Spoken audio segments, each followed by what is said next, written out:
All right, so today I thought we'd continue with our discussion on the factors that we consider part of our makeup.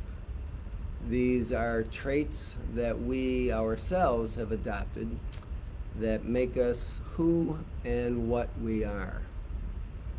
Last week, I discussed the relative hierarchy of minerals, plants, animals, and man. We then moved on to the three gunas, or qualities of nature. That is the attributes that help us to define our true identity as humans. Then the five sheaths, or coverings, that we employ to hide our true identity. And we finished talking about the topics of ignorance and thinking. So today, let's start with opinions.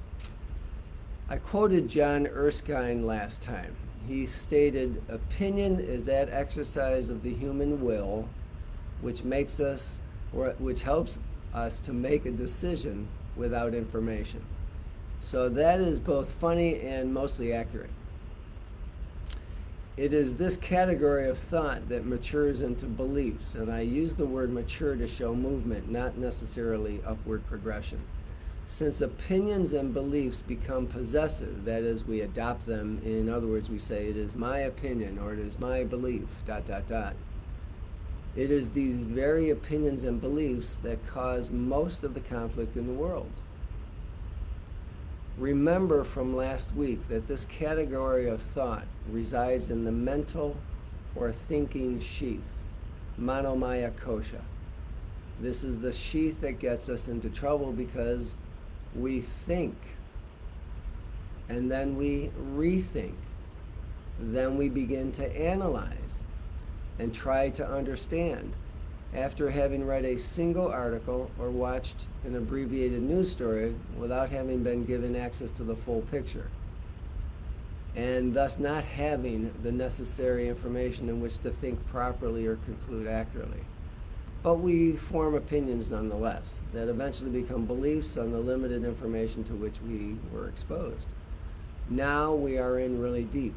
And when we meet others who have different opinions and beliefs because they read different books growing up, had different parents, different cultural backgrounds, we get upset with them for having a different opinion or set of beliefs. And I ask, do we even know why we get upset? No, we don't. We don't give it a thought. Unless, of course, we're someone who's doing some work like looking at everything that happens as a forgiveness opportunity, but that's not common. We just keep plowing ahead, believing and trusting in our beliefs, and thus thinking that we are right and others with different beliefs are wrong. So let's talk a little bit about beliefs. Opinions, when held on to long enough, become beliefs. When those beliefs are shared by others, we feel empowered and strengthened by the sheer numbers in support of what may have started out as an idea that developed into an opinion that became a belief. The belief then can take on a life of its own.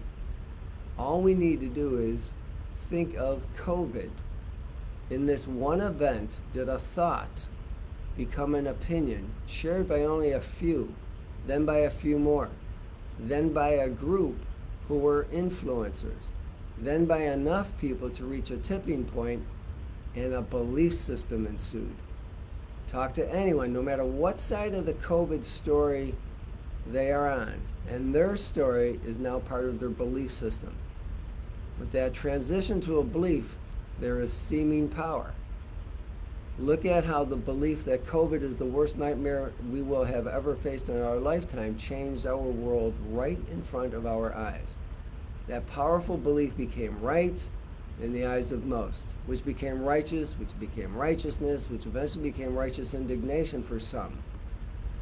For some, probably for most, no matter what side we are on. Now we're ready to do battle as only us humans know how to do. Both sides are ready to kill the other to defend their belief in favor of the deadliness of this virus or in favor of all of this being a major hoax. It doesn't matter what side someone has taken. What matters is that we took a side and partnered with the ego, no matter what side you're on, all because we adopted a belief. So Keep in mind, as Robert Bolton stated, a belief is not merely an idea that the mind possesses. It is an idea that possesses the mind. Always.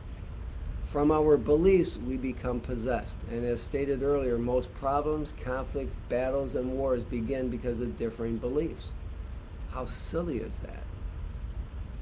All right, let's move on from beliefs to memory. Memory is frequently overvalued, not to mention faulty. What is in the memory is already old. Otherwise, it wouldn't be a memory.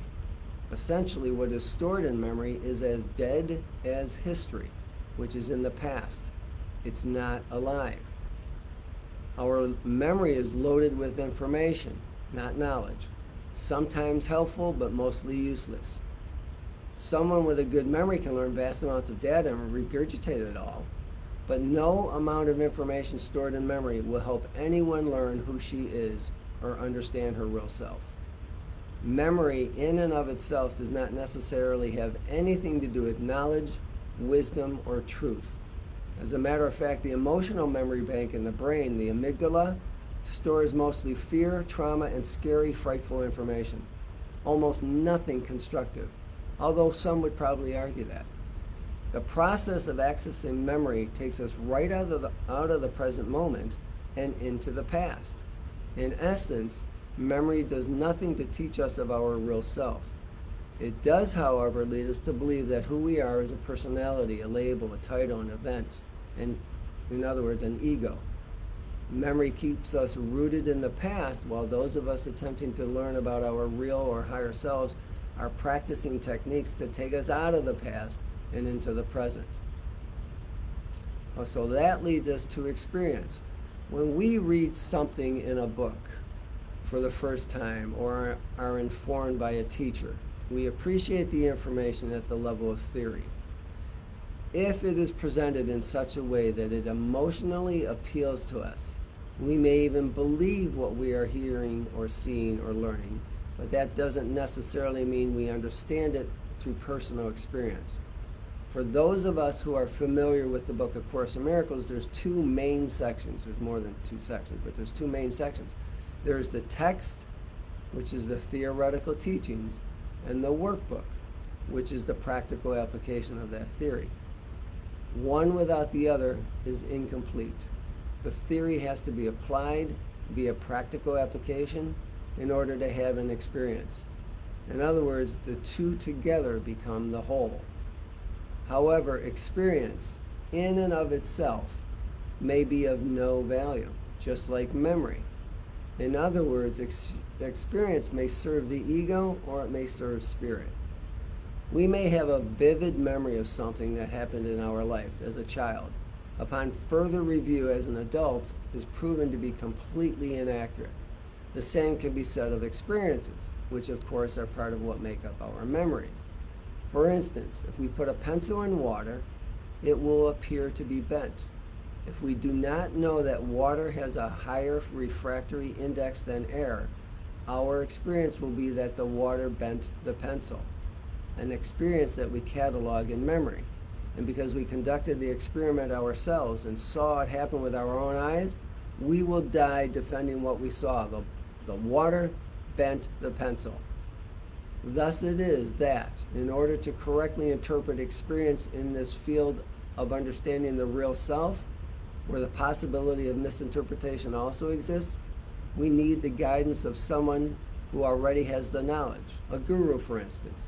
Or barring that, since not everyone runs into a guru on a daily basis or in a lifetime, we need to be able to draw from sources that contain knowledge, such as the Vedas or the Bhagavad Gita or Disappearance of the Universe, Course in Miracles, Power versus Force, and many other books.